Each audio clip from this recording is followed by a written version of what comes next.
안녕하십니까. 에듀앙닷컴 운영자 강쌤입니다. 자, 이번 시간에는 에너지관리 기능장 실기필답형 기출문제 풀이 7회차가 되겠습니다. 자, 문제 1번 수관식 보일러 중 관류 보일러의 특징 5가지를 쓰시오 라고 되어 있습니다. 자, 그래서 관류 보일러라는 건 이전에도 그대로 나왔었죠. 관류 보일러라는 거는 관으로 이루어진 보일러입니다. 관만으로 이루어진 거고요. 그래서 이게 이제 수관식 보일러의 일종인데 이렇게 케이싱을 만들어서 위에 버너를 딱 설치해가지고 여기다가 화염을 쫙 치출을 시키는 거죠. 그러면 이제 들어갈 때는 급수, 물인 형태로 들어가고 나올 때는 어떻게 됩니까? 나올 때는 과열 증기가 되어서 나온다라는 겁니다. 자, 그래서 이 과정이 어떻게 된다? 급수가 들어가서 가열, 그 다음에 증발하죠. 증발, 과열, 되어가지고 최종 단계 과열 증기로 나온다라는 겁니다. 자, 그래서 이 관류 보일러의 특징은 순환비, 자, 이 순환비가 1이다라고 했습니다. 그래서 순환비라는 게 증발량 분의 급수량이죠. 급수량.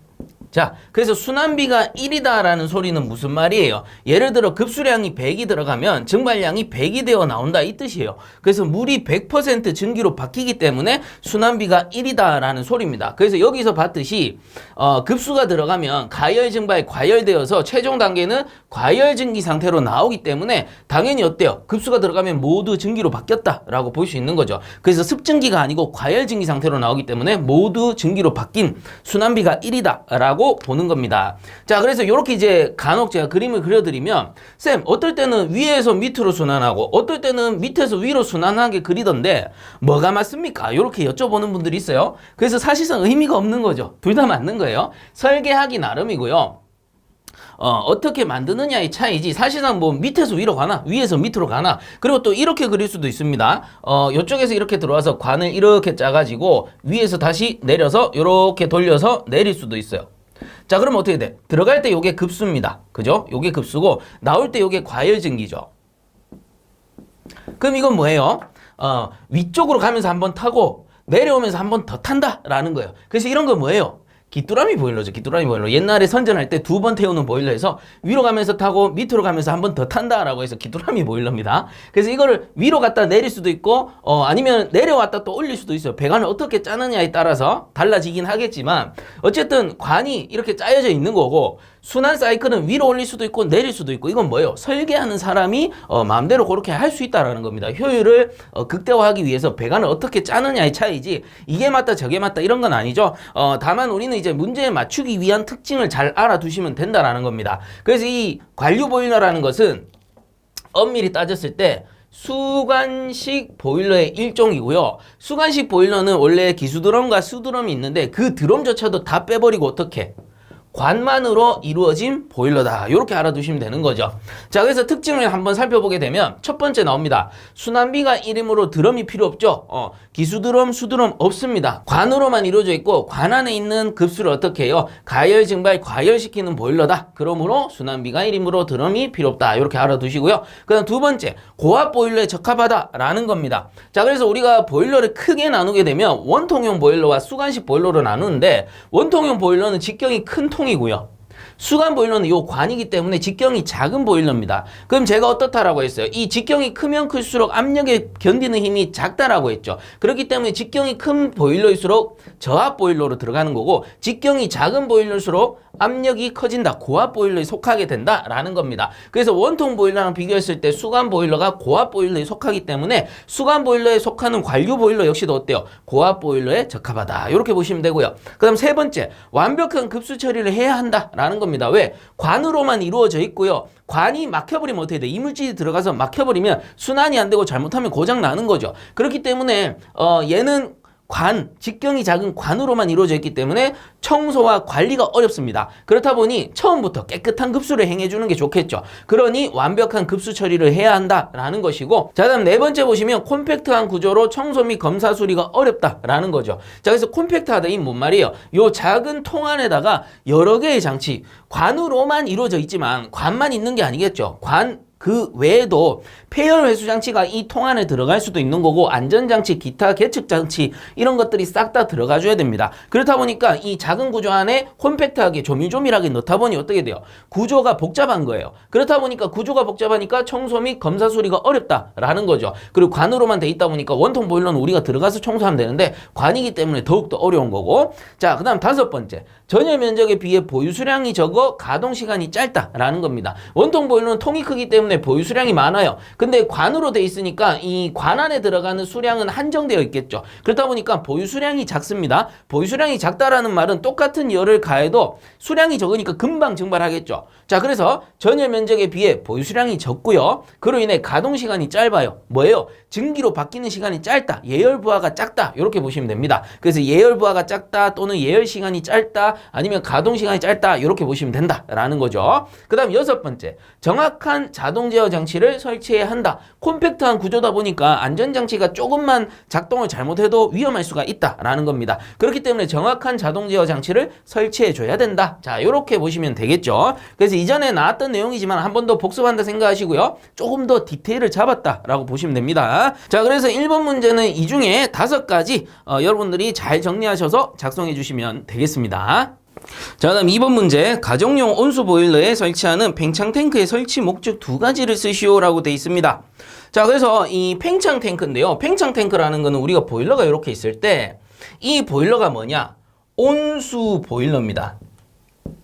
그래서 팽창 탱크란 거는 온수 보일러에만 사용이 된다라고 했고요. 증기 보일러에만 사용되는 장치가 있었죠. 그거는 증기 트랩 또는 증기 트랩을 다른 말로 응축수 트랩이라고도 합니다. 이러한 트랩은 증기 보일러에만 쓰는 거고 지금 문제에서 나오는 팽창 탱크는 온수 보일러에만 쓴다라고 보시면 됩니다. 그래서 이 온수 보일러가 있을 때 보통 보면 환수 라인에 많이 설치를 해요. 그래서 여기다가 배관을 딱 연결하고 팽창 탱크를 딱 설치를 하는 거죠. 그럼 요 배관이 이 환수주관이랑 직접 연결되어 있는 배관이 팽창관이다.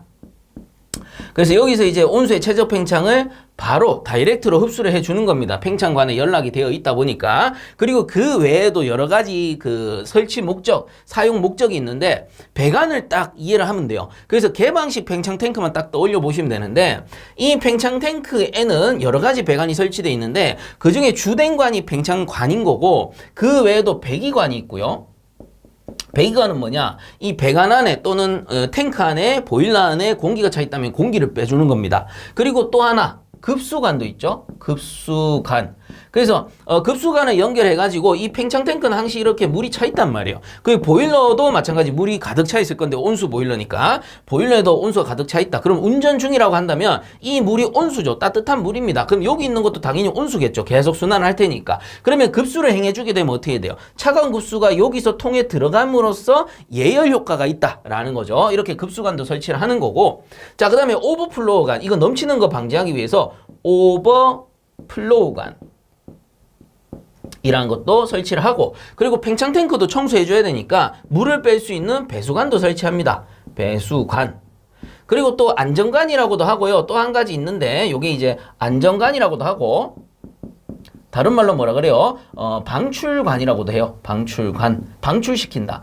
그래서 이 팽창 탱크의 주된 역할이 뭐냐면은 온수의 최적을 흡수한다. 온수의 최적 흡수가 주된 목적이고 다른 말로 하면은 최적을 흡수함으로써 팽창을 방지하는 거죠. 그 말은 뭐냐? 온수 보일러다 보니까 온수, 물이 가열되면 어떻게 돼? 증발되는 거는 뺍시다. 그거는 이제 증기 보일러에서 다루도록 하고 여기서는 증발되는 건 빼고 그냥 온수 상태로 계속해서 가열되면 어떻게 되느냐? 이 온수의 온도가 올라갈수록 온도와 최적은 어떻게 돼요? 온도와 최적은 서로 비례 관계거든요. 그래서 서로 비례다 보니까 온도가 올라가면 최적이 증가하는 거야.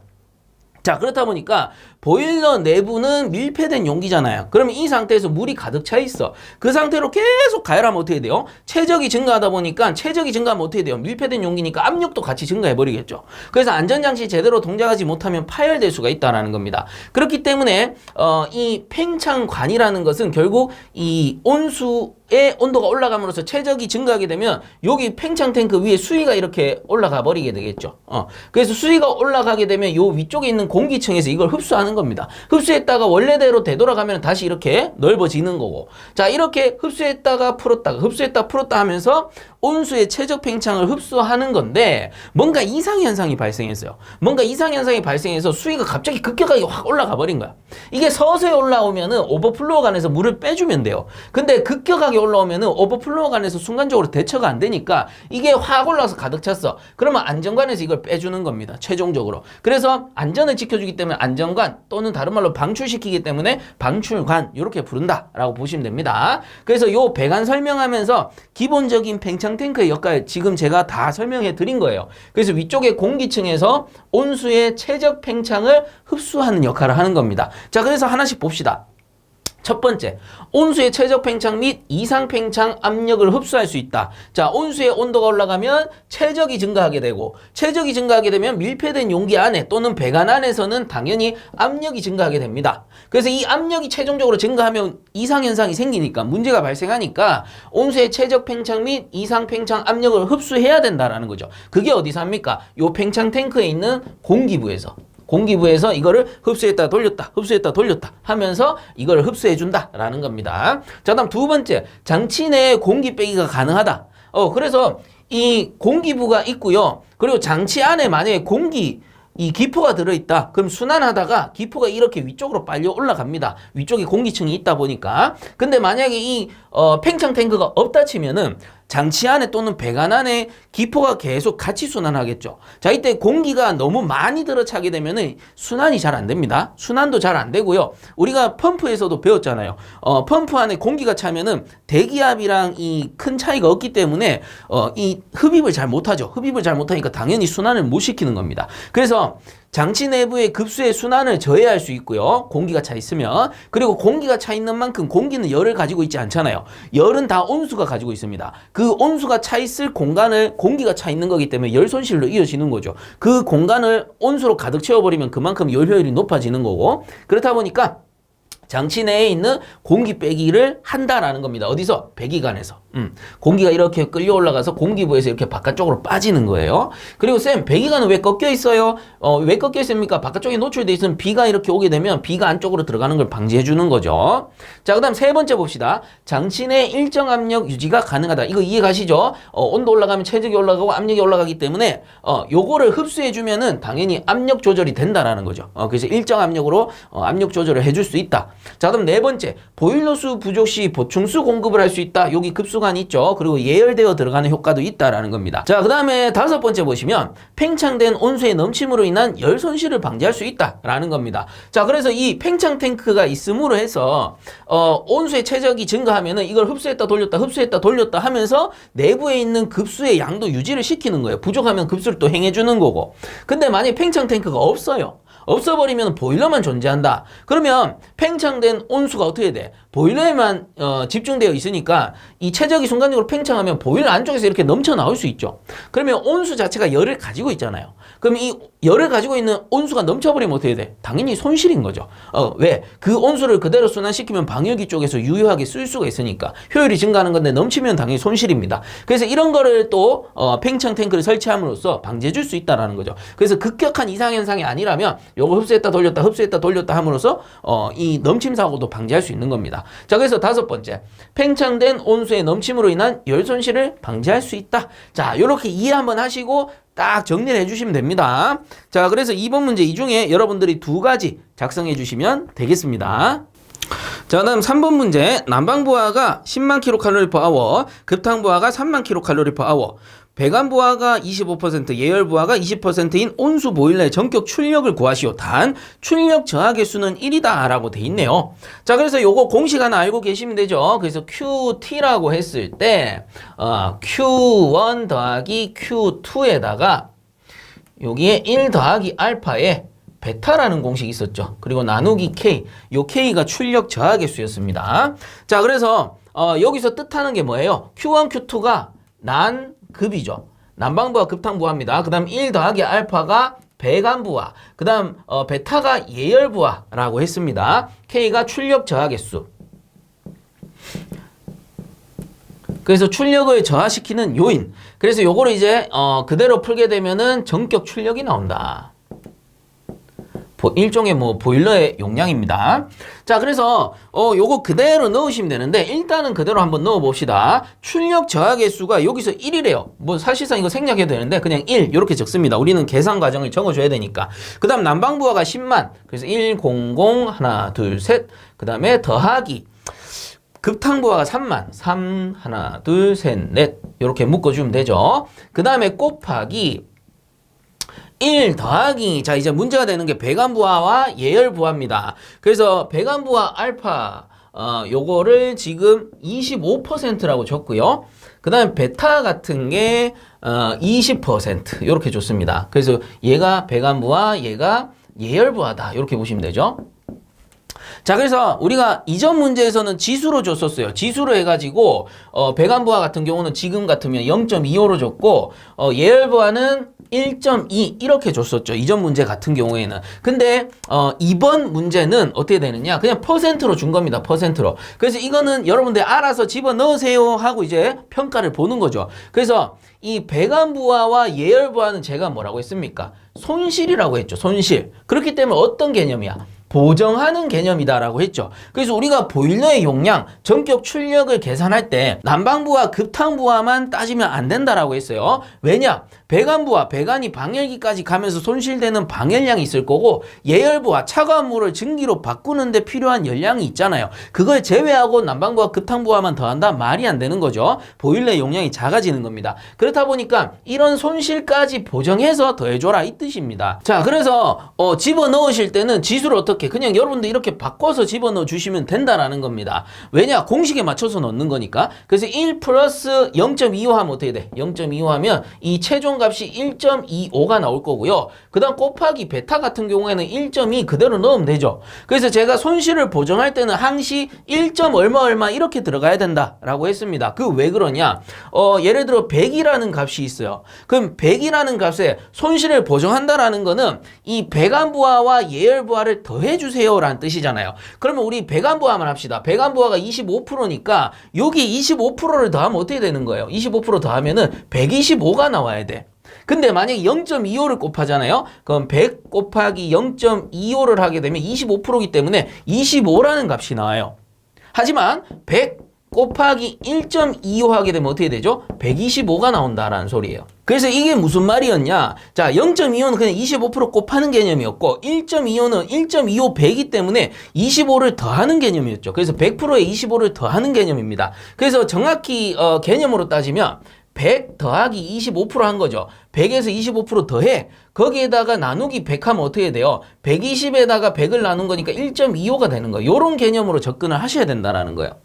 그래서 어쨌든 간에 공식에 맞춰서 넣기 때문에 1 더하기가 앞에 붙었으니까 0.25로 넣는 거고 만약에 이거 공식 상관없이 여러분들 공식 상관없이 그냥 이렇게 적으셔도 맞을 거예요. 자, 공식 상관없이 1.25 이거 뭐예요? 배관부하 곱하기 1.2 예열부하 그냥 이렇게만 적어도 맞아요. 답이 맞게 나와요. 그래서 이렇게 공식 적으셔도 감독관 분들이 맞다고 해줄 겁니다. 왜? 이 전개 자체가 맞거든요.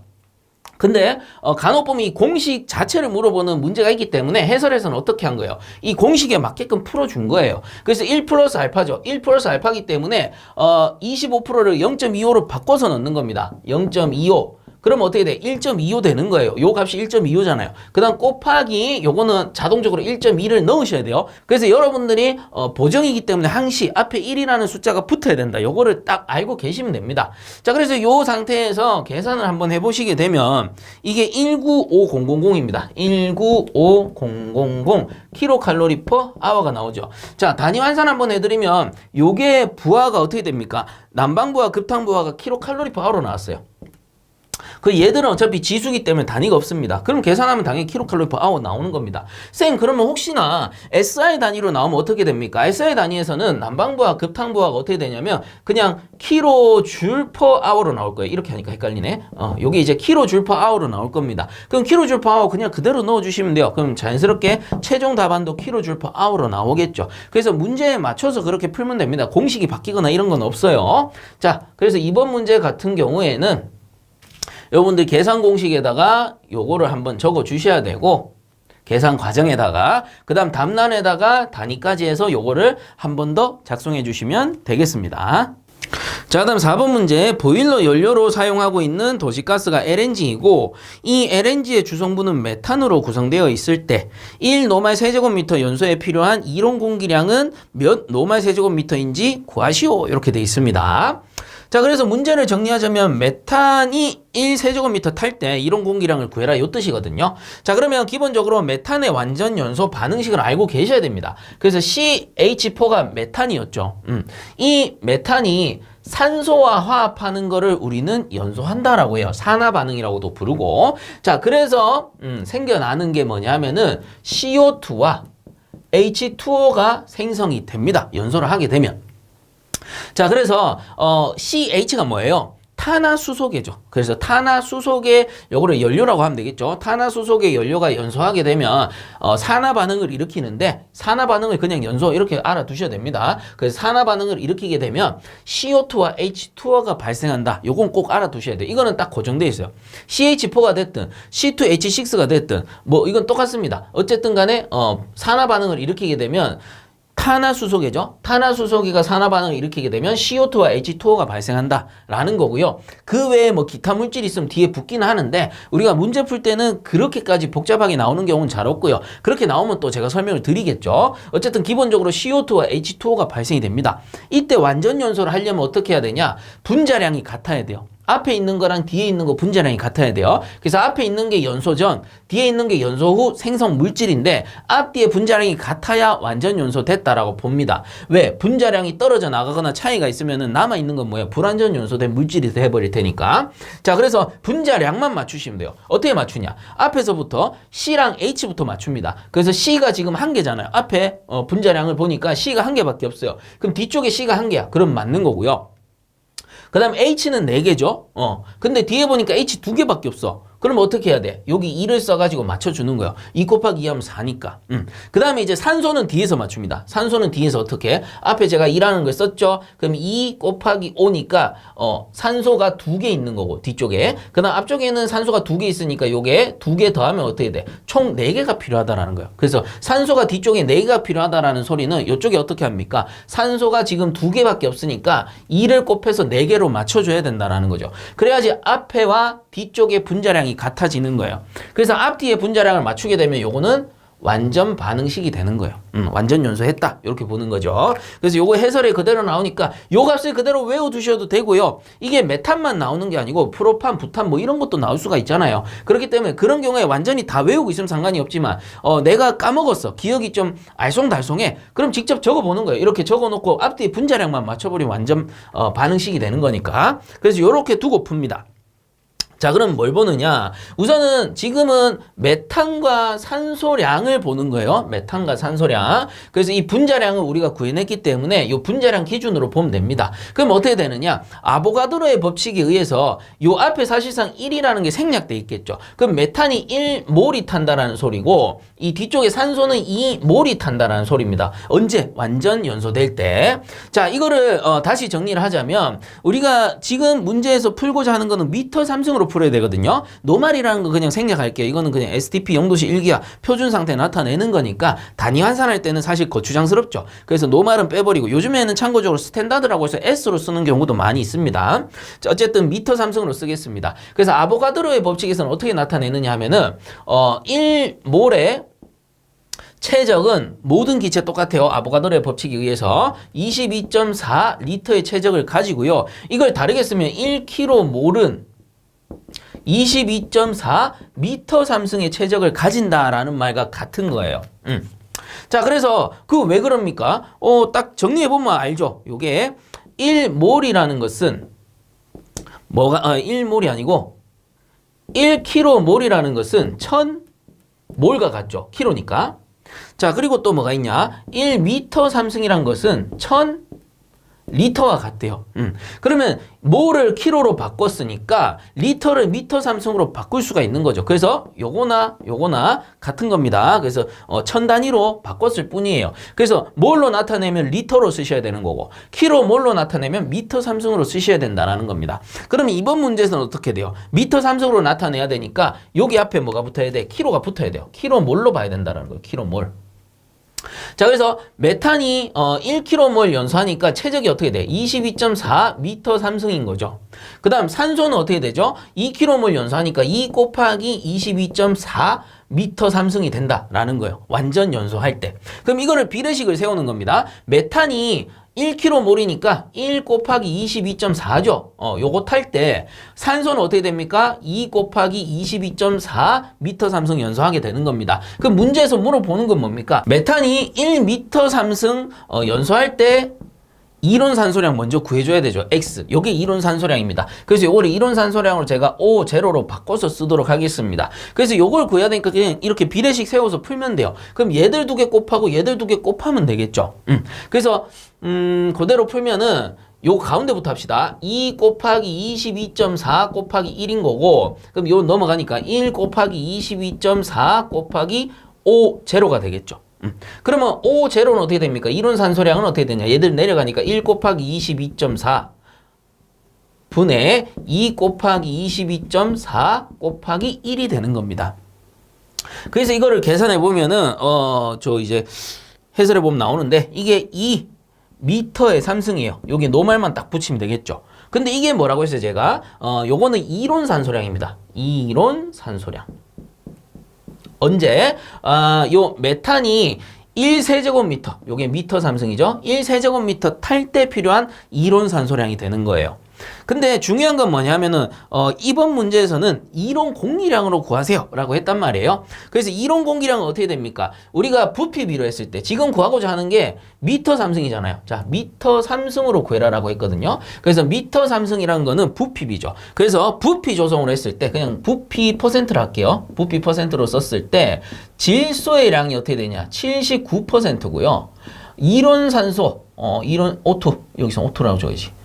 산소의 양이 21%라고 보시면 돼요. 자, 그래서 요 조성을 기준으로 했을 때, 결국 O0라는 것은 요거 O0라고 봅시다. O0라는 것은 A0, 이게 이론 공기량, 이 전체가 이론 공기량이죠. 이론 공기량 곱하기 0.21 한 각각 같은 겁니다. 그러면 이론 공기량 구하면 어떻게 되냐? A0는 0.21분의 O0 한 것과 같은 거죠. 그래서 이게 이론 공기, 이론 산소입니다. 이론 공기의 조성이 어떻게 된다고요? 질소가 79%, 그 다음에 O2가 21%이기 때문에 이렇게 나타낼 수 있는 거예요, 공식을. 그게 중요한 것은 부피 조성일 때. 어쨌든 이렇게 해가지고 유도해보면 이론 산소량은 이렇게 되고 A0는 결국 어떻게 구합니까? 요게 0.21 분의 O0 들어가야 되니까 여기 구했죠. 2 요렇게 합니다. 그래서 구해보게 되면 이게 9.523이 되고요. 그럼 요거를 우리가 셋째 자리에서 반올림을 해야 되니까 9.52 이제 마지막 단위는 정확하게 적어야 되죠. 노말미터의 삼승이라고 작성해 주시면 됩니다. 그래서 여러분들 계산 과정에다가 요 위에 비례식까지 굳이 쓰실 필요가 없을 것 같고, 요 밑에 계산 과정이 있잖아요. 요 밑에 계산 과정을 적어주시고, 최종 답란에다가는 요 값을 적어주시면 되겠네요. 그리고 참고적으로, 요 좀 헷갈려 하시는 분들이 계시던데, 쌤, 어떤 경우는 0.21 나누고요. 이론 공기량. 어떤 경우는 0.22 또는 0.23 뭐 이렇게 나누던데, 그 왜 그럽니까? 자, 부피 조성으로 하면 요렇게 되는 거고, 만약에 중량 조성으로 했다. 중량 퍼센트. 중량이란 건 뭐예요? 단위를 킬로그램으로 구할 때입니다. 얘는 뭐예요? 단위를 미터 삼승으로 구할 때고. 그래서 중량으로, 그리고 요즘에는 중량이라고도 하고 질량 퍼센트 요렇게 얘기하기도 해요. 그래서 SI 단위 기준이 요즘에는 또 질량으로 많이 나오기 때문에 질량 조성 뭐 이렇게 나오기도 합니다. 어쨌든 뭐 그렇구나. 질량이나 중량이나 같은 개념으로 본다라고 했었죠. 자, 그래서 이 중량 조성으로 했을 때는 어떻게 되냐면 질소의 양이 76.8%예요. 8%.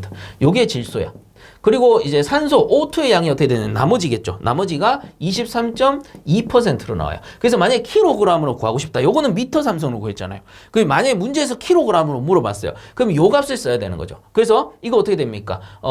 이론 산소량 O0는 결국 A0에다가 중량으로 했을 때는 곱하기 0.232가 들어가요. 그리고 A0 해가지고 0.232 분의 O0 하게 되면 이게 뭐가 나와? 킬로그램으로 나온다라고 보시면 되는 거죠. 그래서 문제에서는 간혹 이 중량비를 주기도 합니다. 중량비를 23% 기준에서 푸세요. 뭐 이렇게 주는 경우가 있어요. 그런 경우에는 23%라고 딱 적기 때문에 요 2를 빼고 0.23만 나누는 경우도 있다라는 거예요. 근데 기본적으로는 요 공식 0.232가 기본이다. 뭐 할 때 킬로그램을 풀 때는 0.232가 기본 그 조성이다 라고 보시면 됩니다. 이론 산소량의 기본 조성이다. 이렇게 보시면 되겠죠. 자, 어쨌든 4번 문제 요렇게 정리하도록 하겠습니다. 자, 그다음 5번 문제. 보일러 자동 제어에서 미리 정해진 순서에 따라 순차적으로 제어의 각 단계가 진행되는 제어 방식으로 작동 명령이 타이머나 릴레이에 의해 행해지는 제어의 명칭을 쓰시오. 이전에도 나왔습니다. 맞추라고 주는 문제. 시퀀스 제어죠. 시퀀스 제어. 그래서 보일러 자동 제어에서 미리 정해진 순서에 따라 순차적으로 제어가 되면 시퀀스 제어다. 자, 이렇게 알아두시면 되겠습니다. 자, 다음 6번 보겠습니다. 보일러 설치 검사 기준 중 가스용 보일러의 연료 배관에 관한 내용이다. 갈로 안에 알맞은 내용을 쓰시오라고 되어 있습니다. 자, 그래서 이건 뭐냐면은 가스 배관과 전기 장치들의 이격 거리라고 해요. 그래서 가스 배관이 지나갈 때 가스 보일러니까 연료 배관 하면은 안쪽에 가스가 지나간단 말이에요. 그러면 이 연료로 가스를 쓰니까 그럼 이 가스가 어느 이음부라던가 뭔가 문제가 생겨서 누설이 돼버리면 주변에 전기 장치들이 있어요. 그럼 전기 장치들이 딸깍딸깍 움직이다가 스파크 땅 튀어버리면 뻥 터져버리겠죠. 엄청난 폭발 사고로 이어질 수가 있습니다. 그렇기 때문에 법적으로 이러한 그 가스 누설이 예상되는 이음부가 있다면 거기에서 얼마만큼 이 이격 거리를 둬야 되느냐, 이 기준들을 정해놨다라는 거죠. 그래서 요거는 중요하니까 꼭 알아두셔야 되고요. 우선은 해설을 같이 봅시다. 해설해 보시면 가스 배관과 전기 장치들의 이격 거리라고 해서 쭉 한번 볼게요. 1번에 절연 전선과 10cm 이상의 이격 거리를 둬야 된다라는 걸 최소한 10cm 이상 떨어뜨려 줘야 돼요. 절연되어 있을 때는. 그리고 2번에 보시면 절연 조치하지 않은 전선, 절연되지 않으면 더 위험하죠. 그렇기 때문에 이 경우에는 30cm 이상의 이격 거리를 둬야 되고요. 자, 그럼 3번에 보시면 굴뚝, 전기 전멸기, 전기 접속기. 그래서 뭐 전멸기나 접속기는 릴레이라고 생각하시면 되고 굴뚝도 중요하죠. 굴뚝에서는 뜨거운 가스 올라올 테니까 마찬가지 폭발 사고로 이어질 수 있습니다. 이러한 경우에도 30cm 이상의 이격 거리를 둬야 되고요. 자, 다음 4번에 보시면 전기 계량기 및 전기 개폐기와 60cm 이상의 이격 거리를 둬야 됩니다. 그래서 전기 개폐기 차단기입니다. 차단기 더 위험하니까 더 멀리 띄어놔야 되는 거고, 그 다음 5번에 보시면 전기 콘센트와 30cm 이상의 이격거리를 둘 거. 콘센트 뭡니까? 그 우리가 플러그 꼽았다 뺐다 하는 거 30cm 이상 이격거리 둬야 되고, 자, 다음 6번에 보시면 전기 계량기 및 전기 안전기와 60cm 이상의 이격거리를 둘 것. 요 기준을 보셨다면 문제 한번 풀어 봅시다. 자, 그래서 봅니다. 첫 번째, 배관의 이음부, 용접 이음매를 제외한다. 용접 이음매는 누설될 확률이 좀 적다 보니까 그냥 일반 나사 이음보다는 튼튼하니까 용접 이음매는 제외합니다. 그래서 기타 배관 이음부, 이음부에서 주로 보면 패킹이 삭아서 샌다던가 이렇게 하는 거죠. 그래서 배관의 이음부와 전기 계량기 및 전기 개폐기와의 거리. 자, 개폐기 차단기입니다. 위험하다고 했죠. 그래서 해설에서 4번 항목입니다. 보시면은 60cm 이상 거리를 둬야 되고요. 그 다음에 굴뚝도 뜨거운 열기 나온다라고 했어요. 그리고 전기 전멸기, 전기 접속기와의 거리, 일종의 릴레이라고 했습니다. 요거는 30cm가 되겠죠. 그래서 해설에서는 3번 항목이네요. 자, 30cm가 되고 30cm 이상 해야 되는 거고, 그 다음에 절연전선과의 거리, 절연전선 피복이 되어 있기 때문에 요거는 10cm 이상의 거리를 두면 되는 겁니다. 해설에서는 동그라미 1번과 같은 거고요. 그 다음에 절연 조치하지 아니한 전선과의 이격거리. 자, 피복된 거보다 어때요? 좀 더 멀리 띄워야 됩니다. 그래서 얼마만큼? 30cm 이상 띄워야 되는 거죠. 그래서 요거는 뭐 해설에서 동그라미 2번 항목과 같은 내용이 되겠습니다. 자, 그래서 요거 잘 정리하셔서 꼭 한번 알아두시기 바랍니다. 자주 출제되는 내용 중에 하나입니다. 자, 다음 7번 문제. 다음 방열기 도시기호를 보고 물음에 답하시오 라고 되어 있습니다. 이전에 비슷한 문제 한번 풀어봤죠. 그래서 이게 방열기 도시기호를 보니까 베이스보드 히터 방열기인 것 같습니다. 자, 그래서 다시 한번 정리를 해드리자면 여기 R이라는 게 붙어 있으면 요거는 열수다 라고 했었고요.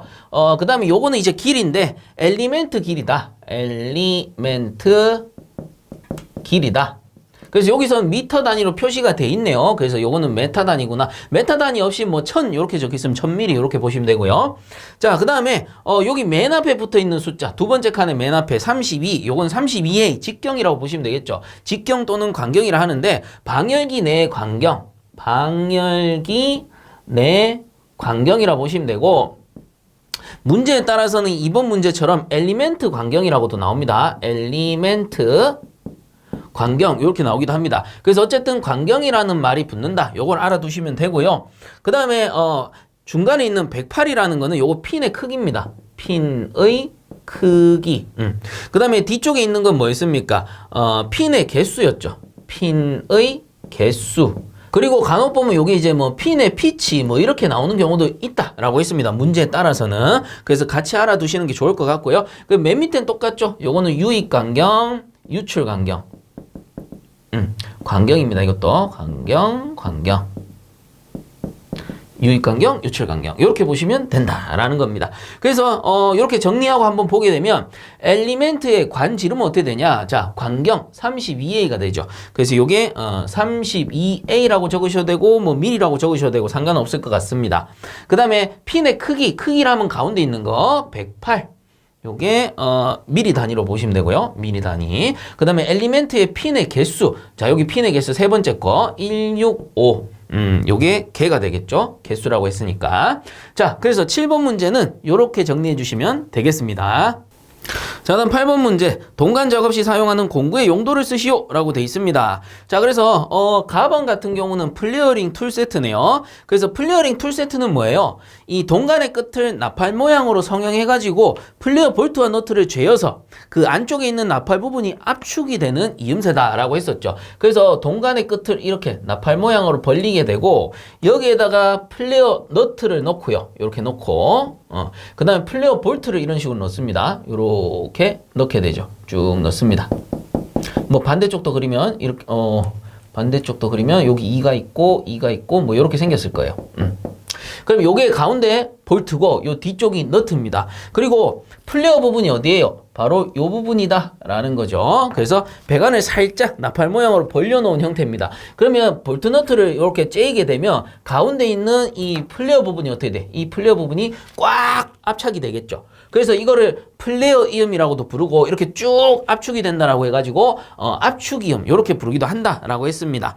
자, 그래서 가번의 플레어링 툴 세트 용도를 정리하면 압축 이음을 하기 위해 자, 압축 이음이라고 부르기도 한다라고 했죠. 압축 이음을 하기 위해 동간 끝을 나팔 모양으로 플레어라는 게 나팔 모양을 의미한다라고 했습니다. 그래서 나팔 모양으로 만드는데 사용하는 공구다. 이렇게 정리하시면 되고 그 다음에 나번 같은 경우는 사이징 툴이네요. 워낙 많이 나오니까 요 사이징 툴은 앞놈과 순놈이 있죠. 그래서 이렇게 생겨가지고 앞놈 공구가 있고 그 다음에 순놈 공구가 이렇게 생겼습니다. 이렇게 있을 때 찌그러진 동간이 있다면 요 안쪽에다가 이렇게 넣는 거예요. 찌그러진 걸 넣고 요 순놈 공구로 탁 눌러버리면은 요 안쪽에 있는 동간이 쫙 펴진다. 원형으로 돌아간다. 라고 했었죠. 그래서 사이징 툴 같은 경우는 동간의 끝부분을 원형으로 정형하는 공구이다. 이렇게 보시면 되고 그 다음 답은 요거 익스펜더 같은 경우는 뭐예요? 익스펜더 자체가 확간의 의미를 가졌다라고 했잖아요. 그래서 동간 끝을 이렇게 확간하는 겁니다. 확간해가지고 요 반대쪽에 동간을 넣어가지고 여기 이제 용접을 하겠죠. 요 이제 넓힌 부분 요 부분 이제 확간한다. 확장 또는 뭐 확관 이렇게 부릅니다. 자, 그래서 익스펜더 같은 경우에는 동간의 끝을 확대하는 공구다. 이렇게 정리해 주시면 됩니다. 그래서 확대한다 이런 거를 뭐 스웨이징한다 이렇게 부르기도 하는데 그냥 여러분들 적으실 때는 동간의 끝을 확대하는 공구 요 정도로 정리해 주시면 되겠습니다.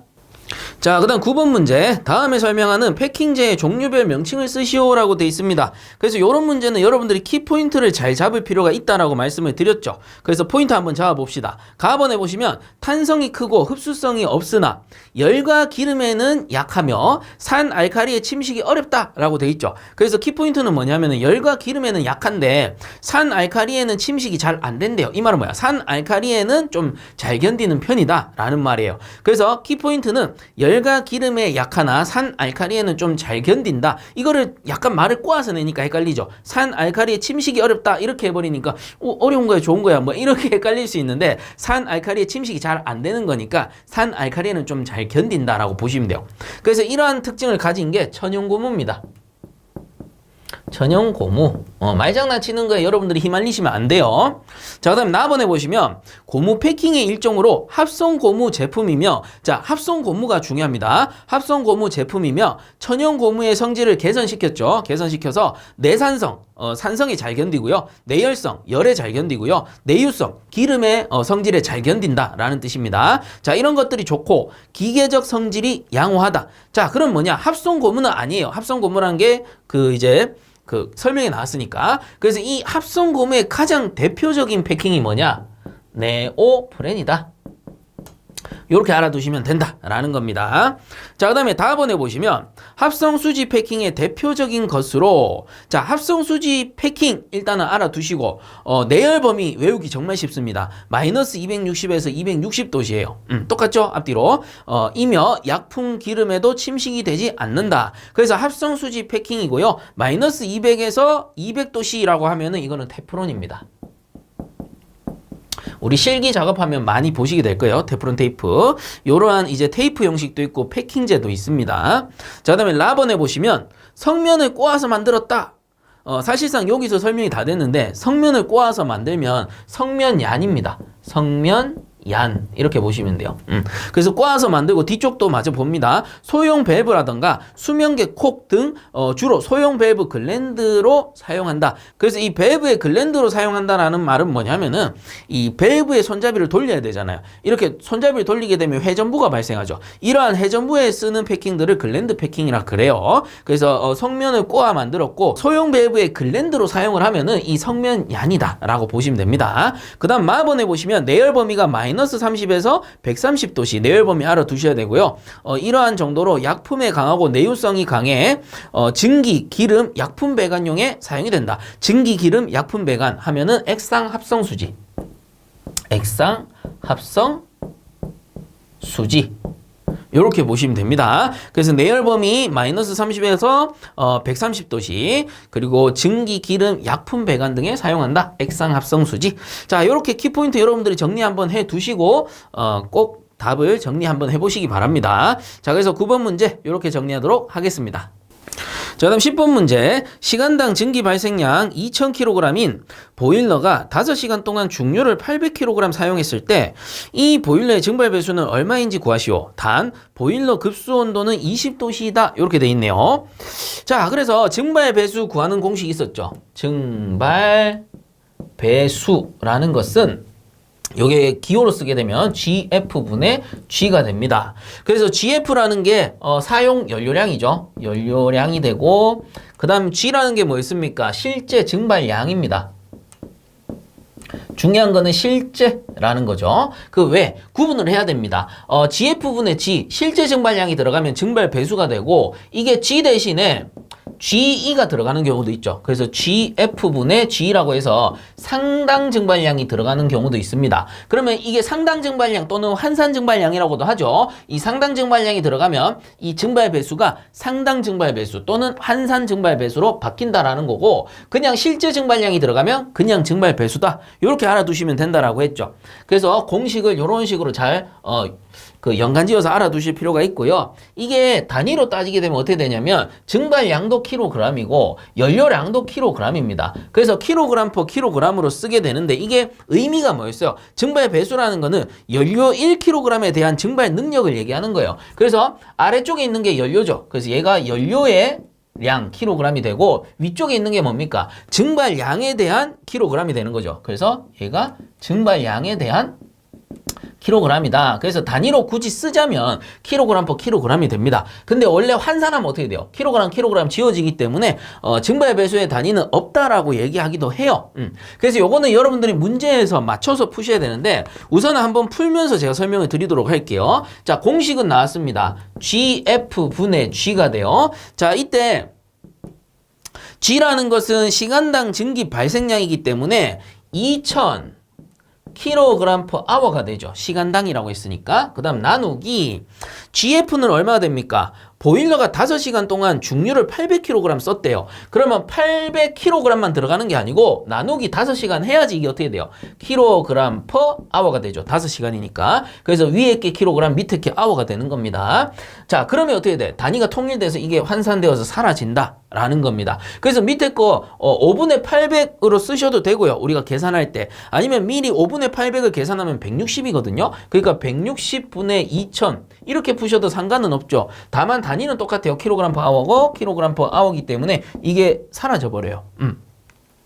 자, 그래서 이번 문제처럼 단위에 대한 언급이 없죠. 단위에 대한 뭐 증발 배수를 킬로그램 퍼 킬로그램으로 푸세요. 또는 킬로그램 퍼 아워로 푸세요. 뭐 이런 단위에 대한 언급이 없습니다. 그럼 그냥 이거 단위 환산해가지고 킬로그램 퍼 아워 킬로그램 퍼 아워 그냥 지워지는 겁니다. 지워지고 단위 없이 써야 돼요. 12.5 이렇게 쓰시면 됩니다. 그래서 계산 과정에다가 요거 쓰시고요. 답란에다가도 마찬가지 12.5라고 해서 단위 없이 쓰시면 됩니다. 그래서 간혹 보면 쌤 이거 킬로그램 퍼 킬로그램 써야 되는 거 아니에요? 우리 그 증발 배수 단위 배울 때 킬로그램 퍼 킬로그램이라고 배웠잖아요. 물론 써주면 좋겠지만 이거는 문제에서 의도하는 바를 잘 보셔야 된다는 거예요. 그 뭘 보셔야 되느냐?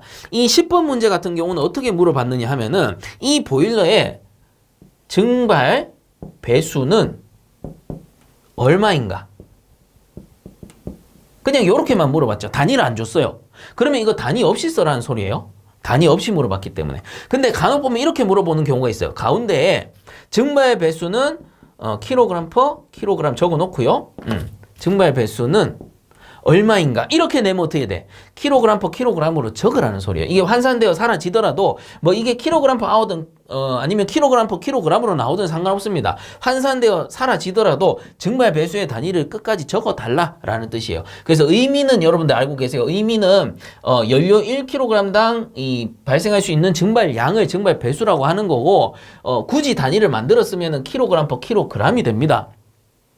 그러나 우리가 계산 과정에 있어서는 환산을 해버리면 이렇게 지워진다라는 거예요. 그렇기 때문에 이번 문제처럼 이렇게 단위를 안 줬어요. 증발 배수는 얼마인가 이렇게 단위를 안 줬어. 그럼 단위를 쓰지 말라는 소리입니다. 이건 단위 없이 환산해서 쓰라는 소리고 만약에 문제에서 이렇게 킬로그램 퍼 킬로그램으로 쓰세요라는 단위를 줬잖아요. 그러면은 최종 단위를 여기에다가 킬로그램 퍼 킬로그램으로 써줘야 된다라는 겁니다. 그래서 여러분들 문제 의도 잘 아시겠죠? 요거까지 알고 있느냐 이거를 물어본다라는 겁니다. 그래서 요거를 환산해서 쓸래 단위의 의미를 쓸래 요 차이죠.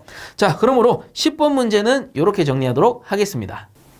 자, 다음 11번 보겠습니다. 기름을 사용하는 보일러에서 연소 중 화염이 지속적으로 꺼졌다 켜졌다 하는 전멸, 다른 말로는 단속이라고도 그래요. 그래서 이러한 전멸 연소, 깜빡깜빡거리는 거. 그래서 우리가 릴레이 같은 경우는 신호등처럼 뭐 깜빡깜빡거리는 걸 표현하는데 실제 연소에서는 어떻게 돼? 불이 막 버벅버벅 튀는 겁니다. 꺼졌다 켜졌다 하니까 버벅 막 튀는 겁니다. 그래서 버벅버벅 이렇게 튀는 거다라고 보시면 되고, 자, 또는 연소 중에 갑자기 소화되는 실화, 꺼져버리는 실화죠. 이러한 원인을 네 가지 쓰시오라고 되어 있습니다. 그래서 문제를 보아하니 이러한 전멸 또는 실화가 되는 거를 포괄적으로 네 가지 정리해달라 이렇게 나온 것 같아요. 자, 그리고 뭐 참고적으로 해설해 보시면 전멸 연소 원인이랑 실화의 원인 구분해서 적어 놓은 부분도 있는데 요거는 한 번씩 읽어 주시고요. 이번 문제처럼 포괄적으로 쓸 때는 이렇게 작성해 주시면 된다라는 겁니다. 자, 그래서 하나씩 봅시다. 1번에 보시면 연료 중 수분이 혼입된 경우, 그래서 우리가 버너가 이렇게 있을 때 이걸 화염을 이렇게 연소를 시키려면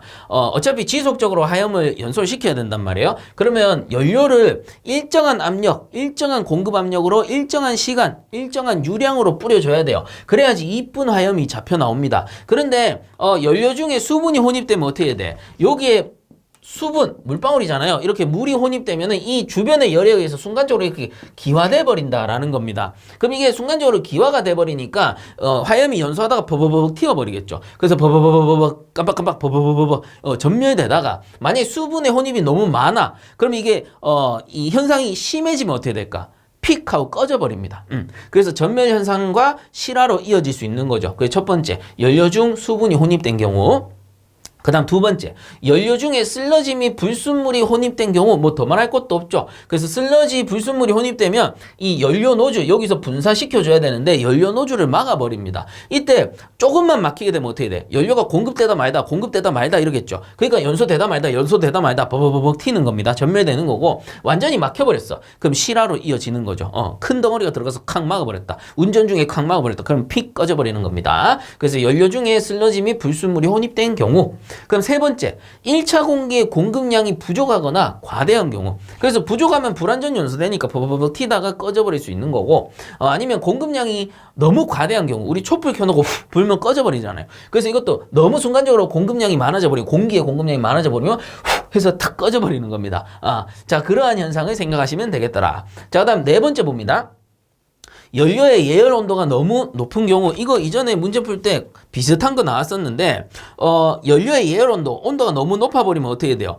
이 기름이죠. 연료가 기름이잖아요. 기름이 분해된다거나, 아니면은 잘못하면 기화되어 버릴 수 있어요. 연소되기 전에 기화되어 버릴 수 있다라는 겁니다. 그러면 유량이 일정하게 공급이 안 될 테니까 바바바바 튈 수도 있는 거고, 자칫 이게 심각하게 되면은 연료가 다 기화해 버려서 연소될 그 연료 자체가 없는 거죠. 그래서 팍 꺼져 버리는 경우도 있습니다. 자, 그래서 연료의 예열 온도가 너무 높은 경우에도 이건 불이 막 치우칠 수도 있겠고, 아니면은 전멸 또는 실화로 이어질 수도 있겠더라. 이렇게 알아두시면 되겠죠. 자, 그다음에 5번째 보시면 연료 배관 중에 스트레이너가 막힌 경우, 자, 이건 어찌 보면 2번 항목과 비슷하죠. 그래서 연료 중에 슬러지 불순물이 들어가게 되면 이 노즐을 막아버리면서 전멸 또는 실화로 이어질 수 있는 거고, 연료 배관 중에 스트레이너가 막혀버리면 어떻게 돼? 이 뒷단에 스트레이너가 있는데 이렇게 해서 스트레이너가 이렇게 있을 겁니다. 요게 조금 덜 막혔어. 그러면 연료가 조금씩 지나가겠죠. 그 지나가다 말다 그러면 어떻게 돼? 전멸로 되는 거예요. 그래서 버벅 튀는 거고, 완전히 막혀버렸어. 그럼 더 이상 공급이 안 되니까 실화로 이어질 수가 있다라는 거죠.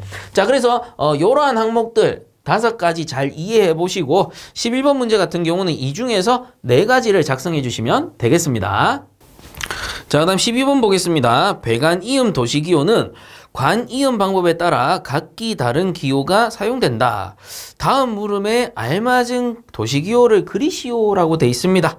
자, 그래서 가번 같은 경우는 턱걸이음이네요. 그래서 턱걸이음은 이렇게 해가지고 반달 모양으로 이렇게 그린다라고 했었죠. 그래서 이 턱걸이이음 같은 경우는 턱걸이음이라고도 하고, 주철관에서는 소켓이음이라고도 불러요. 왜냐? 이 턱걸이이음이라는 것은 주철관에서는 소켓 주철관이 따로 있고 일반 주철관이 따로 있어요. 그래서 소켓 주철관을 주물 형식으로 찍어내고, 그리고 일반 주철관을 이렇게 찍어내가지고 2개를 연결을 하는데, 요 소켓 부분을 턱이라 그러죠. 요 턱에다가 걸어가지고 안쪽에 패킹이라던가 뭐 시멘트 모르타르를 가지고 콕콕콕 찍어가지고 나중에 이제 굳혀가지고 연결하는 형식입니다. 그래서 요거를 주철관인 경우입니다. 주철관인 경우 턱걸이 이음 또는 소켓 이음이라 부르는 거고, 기호로는 이렇게 표시를 하는 겁니다. 자, 그 다음에 나번에 플린지 이음 같은 경우는 이렇게 해서 이렇게 그리는 거고, 그 다음에 나사이음, 요거를 일반 나사이음이라고 하는데, 일반 나사이음 요렇게 그리게 됩니다. 그리고 일반 나사이음은 간혹 보면은 여기 이제 나사이음에서는 별 표시 없이 그냥 직관에다가요 이렇게 굽었잖아요. 그럼 요거는 이 꺾인 부분은 90도 엘보죠. 근데 여기다가 이렇게 그냥 그리는 경우 있어요. 그럼 중간에다가 이렇게 그리게 되면 요런 거는 소켓으로 보기도 합니다. 이거는 일반 뭐 강관 요런 데서 쓰는 기호인데 잘 쓰진 않아요. 우리 실기에서도 잘 쓰진 않습니다. 그래서 주철관에서는 요 기호를 턱걸이 또는 소켓이라 하는 거고, 우리 강관이음 또는 일반 배관이음에서는 요렇게 표시를 하게 되면 그냥 소켓이음 요렇게 부르는 경우도 있는데, 다시 한번 말씀드리지만 문제에선 잘 안 나와요. 그래서 쌤 이게 소켓입니까? 이게 소켓입니까? 하지 말고 문제 나온 것처럼 그냥 턱걸이음, 요건 뭐예요? 일반 나사이음 이렇게 알아두시면 된다라는 겁니다. 혹시나 문제에서 변형해서 낼 수 있기 때문에 제가 알려드리는 거고, 이걸 또 막 강조해서 알려드리지 않는 게, 같은 용어로 막 쓰다 보니까 오히려 알려드리면 헷갈려 하시는 분들이 많아요. 그래서 그냥 이번 문제를 기준으로만 보시면 되겠습니다. 그래서 요게 가번이 턱걸이 이음, 나번이 플랜지 이음, 다번이 뭐예요? 일반 나사 이음이다. 자, 요렇게 정리하도록 하겠습니다. 자, 그 다음 13번 문제. 보일러에서 발생하는 프라이밍 현상에 대해 설명하시오. 요런 거 이제 쉽죠? 프라이밍 현상 어떻게 일어납니까? 보일러가 이렇게 있고 물이 이렇게 들어 있습니다. 증기를 발생시켜서 이렇게 보내야 되겠죠? 이렇게 보내줘야 됩니다. 자, 이때 급수가 농축이 되어서 위쪽에 포밍이 발생하게 되면 내부 이 급수 안쪽의 압력이 변동하면서 순간적으로 빵 치고 올라오게 됩니다. 뭐가? 안쪽에 있는 물이 막 비산되어서 날아튀는 거죠. 그래서 이런 것도 프라이밍이라고 하고, 아니면 이 주전기 밸브를 갑자기 열어버려요. 그러면 안쪽에 압력 변동이 심해지니까 또 마찬가지 물방울이 이렇게 막 날아튑니다. 이런 것도 비수현상 또는 프라이밍이라고도 부르는 거죠. 그리고 또 고수위로 바뀌었을 때, 운전을 하다가 수위 감시를 제대로 못해서 이 고수위로 변하게 되면 이쪽 위에 압력 변동이 심해진다라고 했죠. 그래서 물방울들이 막 날아튀다가 이제 섞여 나가는 경우도 있다. 섞여 나가게 되면 캐리오버로 이제 명칭이 바뀌는 거고, 섞여 나가기 전에 물방울이 날아튀는 현상을 프라이밍 또는 비수 현상 이렇게 부른다라고 했습니다. 그래서 정답에 보시면 급격한 증발이나, 이 급격한 증발이 뭐겠어요? 이 포밍이 덮여버렸을 때 갑자기 막 날아튀는 거, 그런 걸 이제 급격한 증발이라고 볼 수 있겠죠. 급격한 증발이나 밸브나 주증기 밸브 급개 및 고수위 시 수면으로부터 끊임없이 물방울이 비산되어 수위를 불안전하게 하는 현상이다. 자, 요렇게 정리해 주시면 되겠습니다. 자, 다음 14번 보겠습니다. 보일러의 최대 연속 증발량에 대한 실제 증발량과의 비율을 무엇이라고 하는지 아래 괄호 안에 들어갈 알맞은 답을 쓰시오라고 되어 있습니다. 자, 그래서 한번 봅시다. 공식을 보니까 최대 연속 증발량 분의 실제 증발량이라고 되어 있죠. 그래서 이거를 그냥 외우셔도 상관없는데 요렇게 한번 생각을 해보시면 쉬울 것 같습니다. 자, 최대 연속 증발량이라는 거는 최대라는 말이 붙었잖아요. 그럼 이 말은 뭐예요? 최대 부하 상태에서의 증발량을 얘기하는 거예요. 그래서 최대 부하에 알맞게 증기를 생산해야 되니까 그게 최대 연속 증발량이잖아요. 그럼 실제 증발량은 뭘까? 현재 실제로 운전하고 있는 상태에서의 증발량입니다. 그 말은 실제 부하에 맞춰서 증기를 생산하는 양인 거죠. 자, 그래서 요렇게 보시면 쉽습니다. 최대 부하 분의 실제 부하가 되는 거예요. 최대 연속 증발량은 최대 부하에 맞춘 이 증기 생산량, 증발량이니까. 그리고 실제 증발량은 실제 부하에 맞춘 증기 생산량, 증발량이니까. 그래서 실제 의미는 그렇진 않겠죠. 근데 여러분들 외우기 좋으시라고 제가 요거를 연관지어 드리는 겁니다. 그래서 최대 연속 증발량이라는 것은 최대 부하 상태, 그 실제 증발량이라는 것은 실제 부하 상태를 얘기하는 거다. 그러면 최대 부하분의 실제 부하가 되니까 이건 뭐가 되겠어요? 부하율이 된다라는 겁니다. 자, 그래서 답은 보일러 부하율. 자, 요렇게 작성해 주시면 되겠습니다. 자, 다음 15번 아래의 보기를 이용해 보일러 운전 정지 순서를 알맞게 쓰시오라고 되어 있습니다. 자, 그래서 이 보일러 정지 시 취급 사항이 있는데, 자, 보일러 정지시입니다. 그래서 취급사항 어떤 순서로 이제 정지를 시키느냐 이런 걸 얘기한다라고 보시면 되고 해설이 있습니다. 그래서 한 번 정도 여러분들 정리하실 필요가 있는데 제가 적어 드릴게요. 우선은 연료 차단. 왜 그런지는 적어 놓고 설명을 드리겠습니다. 그 다음에 공기 차단. 자, 그 다음 급수 차단. 그 다음이 내려갑시다. 그 다음이 증기 밸브를 차단하고요. 증기 밸브 차단하고 그 후에 드레인을 엽니다. 드레인 밸브 연다.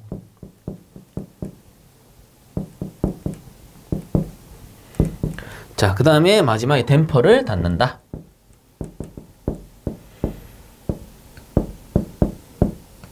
자, 요러한 순서에 의해서 이제 정지를 시키게 됩니다. 그 왜 그러냐? 자, 처음부터 한번 봅시다. 제일 먼저 이제 연료를 차단하는 거예요. 보일러 운전을 하다가 이제 정지시키는 거죠. 정지시킬 때는 연료를 차단합니다. 근데 요렇게 적어두면 질문하시는 분들이 있어요. 쌤, 예전에 우리 가스 용접기, 가스토치 사용할 때 켤 때는 가스 먼저 열고 불 붙이고 산소 열었고요. 끌 때는 쌤이 이거 역하 방지를 해야 된다고 산소 먼저 잠그고 가스 밸브 잠그라고 알려줬는데요. 근데 보일러는 좀 달라요. 왜 그러냐? 보일러는 이제 정지가 될 때 정지 후에 이 노통이 있다 칩시다. 안쪽에 노통이 있고 버너가 이렇게 연소가 되다가 만약에 연소가 끊어졌어요. 연소가 끊어졌는데 공기가 공급되지 않으면 이 안쪽에 미연분이 체류할 우려가 있습니다. 그래서 미연분이 그대로 있다가 그 다음 동작시킬 때, 운전을 시킬 때 이게 제대로 제거가 되지 않는 상태에서 스파크가 튀면은 논의 폭발로 이어질 수가 있다고 했죠. 그래서 논의 폭발을 방지하기 위해서 제일 먼저 연료를 차단시키고요. 그 다음에 연료를 차단시킨 후에 어느 정도 운전을 시키겠죠. 어느 정도 뭐를 운전시키냐? 보일러를 운전하는 게 아니고 송풍기를 운전시킵니다. 그게 뭐예요? 포스트 퍼지입니다. 자, 이렇게 포스트 퍼지에서 안쪽에 있는 미연분을 바깥으로 다 빼주고 나서 어떻게 합니까? 공기를 차단한다. 그래서 연료 차단시키고 바로 공기 차단하는 게 아니고요. 연료 차단하고 좀 기다립니다. 그래서 어느 정도 미연분이 빠졌겠다 한 몇 분 기다리다가 미연분이 빠졌겠다 싶으면 그때 공기를 차단하는 거예요. 자, 이제 순서 아시겠죠? 제일 먼저 연료 차단, 그 다음 공기 차단입니다. 보일러 정지할 때는. 자, 그 다음에 이제 급수를 차단하는 거예요. 쌤, 이 급수는 왜 뒤에 차단합니까? 그것도 그럴 수밖에 없는 게 우리가 보일러가 이렇게 운전되다가 급수가 안에 존재할 거예요. 그러다가 제가 불을 탁 껐어요. 연료를 차단시켰어. 연료를 딱 차단시키게 되면은 안쪽에 열기가 있단 말이에요. 미열이 남잖아요. 보일러 운전하다가 바로 식는 게 아니죠. 우리가 라면을 끓여 먹어도 그렇잖아요. 라면 딱 끓여놓고 냄비 처음에 엄청 뜨거운데 라면 다 먹고 나면 뭐 세월아 내월아 1시간 동안 라면 먹으면은 모르겠지만 라면을 한 10분 15분 안에 다 먹었다. 그럼 냄비 만져보면 따뜻해요. 아직도. 보온 잘 되는 냄비는. 그래서 보일러도 마찬가지. 끈다고 바로 열이 빠지는 게 아니고 미열이 존재하다 보니까 연료만 차단하게 되면 어떻게 되느냐? 급수를 행해주지 않으면 이게 저수위로 빠져버립니다. 그럼 뭔가 이상 현상이 발생할 수도 있겠죠. 그렇기 때문에 요 수위를 보면서 급수를 조금씩 해주는 거예요. 그래서 수위를 유지시켜 놓았다가 어느 정도 보일러 동체가 식으면은 급수를 차단하는 겁니다. 자, 그 다음에 어떻게 하느냐? 증기 밸브를 차단하게 되죠. 증기 밸브 이렇게 공급이 될 텐데 요 주증기 밸브를 이제 급수까지 차단하고 나서야 이제 차단시켜 주는 거예요. 왜? 급수 차단하지 않는 이유 미열이 남아 있으니까. 증기 밸브 차단하지 않는 이유 뜨거운 증기는 이렇게 빠져나가 줘야 되니까 미열이 빨리 빠져야 되겠죠. 그래서 급수 차단 전에는 증기 밸브를 닫는 게 아닙니다. 그래서 급수가 어느 정도 유지가 되고 미열이 빠지면 급수 밸브 먼저 잠그고 그 다음에 증기 밸브 이제 미열이 빠졌다라는 거는 이제 증기가 거의 없을 테니까 그때 증기 밸브를 잠궈주는 거예요. 그래서 증기 밸브, 급수 밸브가 열려있어야 열이 이렇게 다 빠져나가죠. 그 순서 잘 알아두시고 그 다음에 드레인 밸브를 연다. 자, 이 드레인 밸브는 주증기 공급 라인. 그래서 주증기 밸브 딱 지나가면 이 밸브가 하나 있어요. 이게 드레인 밸브인데 밑으로 빼주는 이렇게 그리면 안 되고 이렇게 해서 밑으로 빼주는 배관에 드레인 밸브가 있습니다. 그러면 이 드레인 밸브의 역할은 뭐예요? 주증기 배관에 연결이 되어서 이 배관 안쪽에 남아있는 증기가 있다면 시간이 지나면 식으면서 응축수로 바뀔 거 아닙니까? 그럼 이 응축수를 주배관 안에 있는 응축수를 빼주는 드레인 밸브입니다. 그래서 이 드레인 밸브 열어놔야 되겠죠. 그래야 그 다음에 운전할 때 드레인이 차 있는 상태에서 해버리면 수격작용 발생할 테니까. 그래서 증기 밸브를 잠그고 드레인 밸브 열어준다라는 거고. 자, 이렇게 다 되었다면 마지막에는 댐퍼를 닫는 겁니다. 그래서 마지막 댐퍼를 왜 가장 마지막에 닫느냐? 이렇게 있으면 연도에 이렇게 댐퍼가 있을 거 아니에요. 그러면 이 완전 정지 전에는 이렇게 열어놓는 거예요. 그래야지 미열이 남아있으면 빠져나갈 거고 미연분도 빠져나갈 거고 그리고 퍼스트 퍼지가 이제 완벽하게 되겠죠. 그래서 열량이 이렇게 빠져나가 줘야 되니까 미열을 빼기 위해서 댐퍼를 최후에 닫는 거예요. 그래서 마지막에 다 식었다 판단되면 요걸 이렇게 돌려가지고 막아준다라는 거죠. 자, 이렇게 해야지 안전하게 보일러가 정지가 되고 이후에 재사용할 때 문제가 발생하지 않는다. 요 순서 상당히 중요합니다. 자, 그래서 요 순서에 알맞게 보기의 번호로서 정리를 한번 해보자면 봅시다. 연료 차단이 5번이죠. 여기 5번입니다. 5번이 연료의 공급을 중지한다고. 그 다음에 공기 차단 3번이네요. 3번이 연소용 공기의 공급을 정지한다. 그 다음에 급수 차단은 4번이네요. 4번에 보시면 급수를 하여 수위를 유지하고 증기 압력을 저하시켜 급수 밸브를 닫는다. 그래서 수위를 유지시키면서 증기 압력을 보다가 증기 압력이 일정 압력 내려와서 유지가 되면 그때 이제 급수 밸브를 잠근다라는 뜻이죠. 자, 그 다음에 증기 밸브 차단 같은 경우는 증기 밸브 차단만 있는 게 아니고 증기 밸브 차단이랑 드레인 밸브 여는 거를 합쳐서 써놨네요. 그래서 요거를 1번이라고 보시면 되겠네요. 1번. 그래서 1번 보시면 주증기 밸브를 닫고 드레인 밸브를 연다. 주증기 밸브 닫고 드레인 밸브 연다. 이렇게 보시면 되고 그 다음에 이제 마지막 2번. 뭐예요? 댐퍼를 닫는다. 이렇게 나오죠. 그래서 답으로 정리하면 5, 3, 4, 1, 2. 자, 이렇게 정리해 주시면 되겠습니다. 자, 다음 16번. 다음 조건을 이용하여 증기 보일러를 열정산할 경우 발생 증기의 흡수열 kcal/kg. 자, kg이 연료입니다. kcal/kg을 구하시오라고 되어 있습니다. 자, 그래서 조건 정리부터 먼저 하면 발생 증기 엔탈피 좋네요. 자, H2-는 660 kcal/kg 이라고 줬고요. 급수 엔탈피 H-가 60 kcal/kg 이렇게 줬고 그 다음 급수량 줬네요. 요거 G라고 씁시다. 자, 급수량이 5000 kg/h겠죠. 자, 그 다음에 연료 소비량 GF라고 했을 때 요 녀석이 400이네요. 400kg/h가 되겠습니다. 자, 그럼 요거를 이용해 가지고 발생 증기 흡수열을 구해야 된다라는 건데 요거는 해설해 보시면 풀이에 그 공식이 나와요. 공식 한번 적어 보면 Q는 W2에 H2-H-로 풀게 됩니다. 자, 이때 좀 생소한 게 W라는 게 나오는데 이 W는 뭐냐면은 연료 1kg당 증기 발생량. 이 증기 발생량도 킬로그램으로 둬요. 요거 킬로그램으로 주기 때문에 단위를 따지면 kg/kg이 될 겁니다. 자, 이때 뭡니까? 연료 1kg당 뒤쪽이 연료겠죠? 연료 1kg당 발생 증기량 kg을 나타내게 된다라는 거예요. 쌤, 그러면 이거 W2인데 W1도 있지 않겠습니까? 그렇죠. W1도 있어요. W1 같은 경우에는 요거 앞에 건 똑같은데 연료 1kg당 증기 발생량이 아니고 요거는 이제 급수량입니다. 급수량. 그래서 급수량도 이건 킬로그램으로 표시하기 때문에 단위로 나타내면 kg/kg으로 나타내요. 그래서 연료 1kg당 급수량이구나. W1. 그다음 W2는 연료 1kg당 증기 발생량이구나. 이렇게 알아두시면 되는데 쌤, 왜 하필 W2로 썼습니까? 요거는 이제 기호 표시하는 방법이라서 그런데 문제에서 보시면 발생 증기 흡수열이라고 했잖아요. 그래서 발생 증기 뭐예요? 증기 발생량을 기준으로 했기 때문에 그냥 W2로 써준 것뿐입니다. 그래서 W1, 2 구분 없이 그냥 저는 헷갈립니다. 그럼 그냥 W 이렇게 쓰시면 상관없어요. 그래서 조건만 그렇게 맞춰 넣어 주시면 되기 때문에 큰 문제는 없습니다. 그리고 이 조건 자체가 이 W가 안 나왔죠. 그러니까 요거를 좀 우리가 수정해서 써야 됩니다. 공식 자체를. 어떻게 수정하느냐? 자, Q, 열량은 이 W를 뭘로 바꿉니까? GF분의 G로 바꿔 쓰면 된다라는 거예요. 자, GF가 뭐겠어요? 연료겠죠. 그 다음 G라는 게 지금 조건이 발생 증기량이었기 때문에 효율이 100%라면 아니면 무시를 한다면 발생 증기량과 급수량은 같다라고 했죠. 그래서 요 G가 발생 증기량 또는 급수량이 되는 거예요. 단위로 치면 밑에 게 연료 kg, 위에 게 증발량 kg 이렇게 되니까 kg/kg 이렇게 된다라는 겁니다. 그래서 기호로서는 뭐 이렇게 써도 되고 저렇게 써도 되는데 여러분들이 이해하시기 좋게끔 제가 만들어 드리는 거예요. 그 다음에 나머지는 똑같아. H2-H- 이렇게 푸시면 되는 거예요. 자, 그래서 H2-는 발생 증기 엔탈피, H- 급수 엔탈피가 되겠죠. 자, 그래서 요 공식으로 풉니다. 자, 풀어보게 되면은 GF가 얼마예요? GF가 400이죠. 400 분의 G라는 것은 5000.